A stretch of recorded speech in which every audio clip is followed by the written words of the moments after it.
अच्छा, ऐसा धोखा हमारे साथ किया, भोगोगे तुम। ये जो निकलता है ना भोगोगे, ये अकाट्य होता है। क्योंकि किसी का भी हृदय, मान लो किसी भी जीव जंतु को आप कष्ट दें और उसका हृदय आह भर जाए, तो वो आह वज्र की लीक है, तुम्हें भोगना पड़ेगा। वो आह किसी की ना लेना जिंदगी।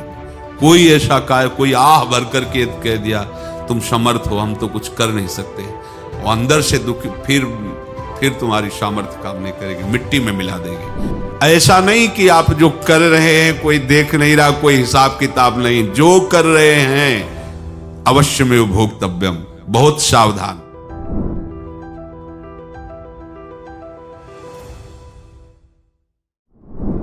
जीव स्वयं नित्य निरंतर कर्मों के जाल को रच रहा है और अपने आप को बांध रहा है।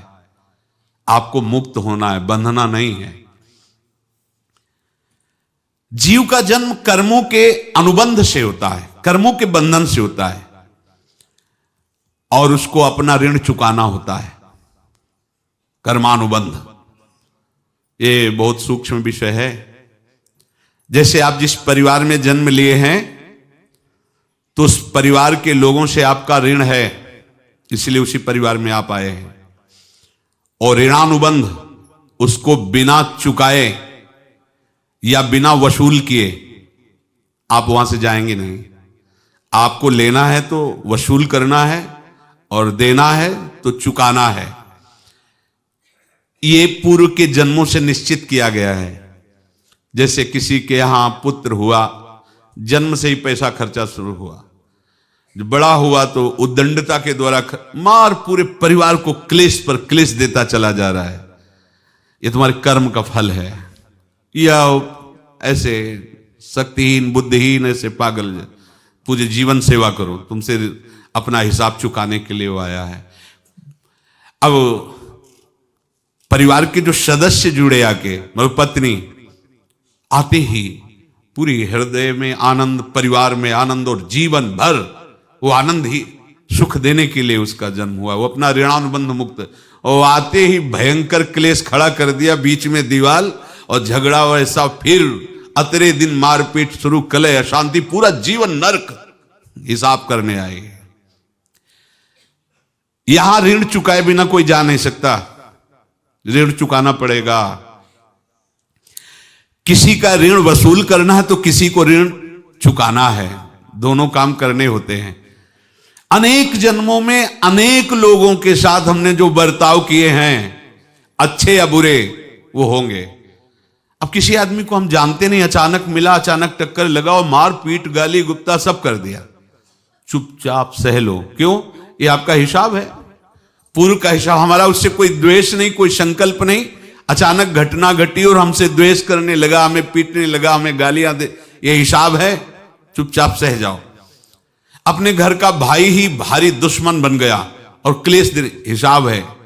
एक प्रभुदत्त ब्रह्मचारी जी की वाणी में पढ़ा था, एक महात्मा जी भ्रमण करते थे, तो उस समय असरफियां चलती थी, मोहरे असरफियां, तो उनको भेंट में देते लोग। तो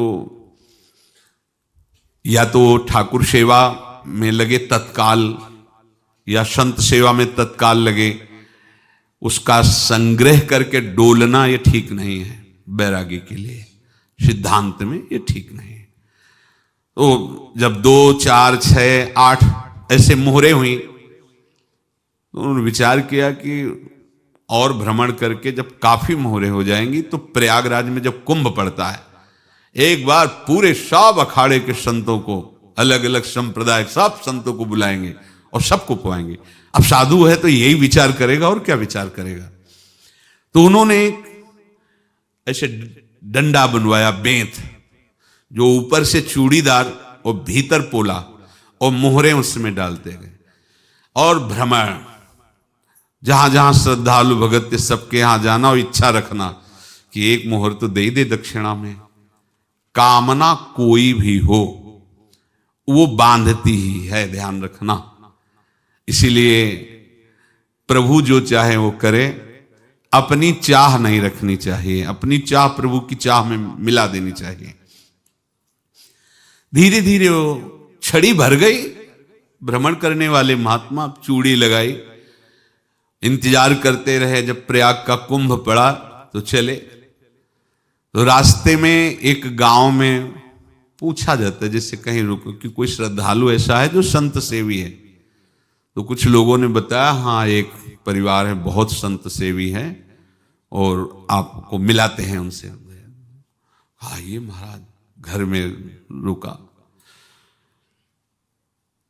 खूब अच्छा हलवा पूड़ी पवाया और जो घर के मालिक थे चरण दबाए। चरण दबाते दबाते उनकी दृष्टि पड़ी उस डंडे पे।